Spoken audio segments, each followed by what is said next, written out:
சங்கப் புலவர்கள் நாவில் அடங்கிய செந்தமிழ் மீதினில் ஆணை.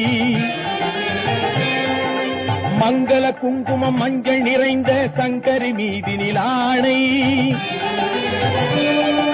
மாதொரு பாகன் சூடிய நாகப்பாம்பே உன்மேலாணை. தேவன் மீதில் ஆணை, அவன் திருவடி மீதும் ஆணை. திருமறை மீதில் ஆணை, என் திருநாவின் மேலாணை.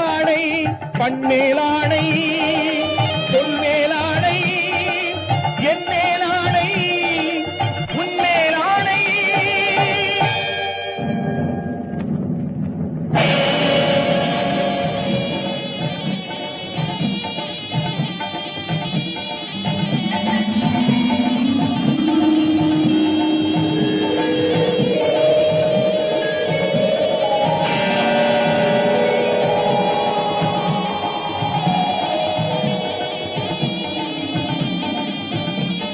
திருச்சிற்றம்பலம்.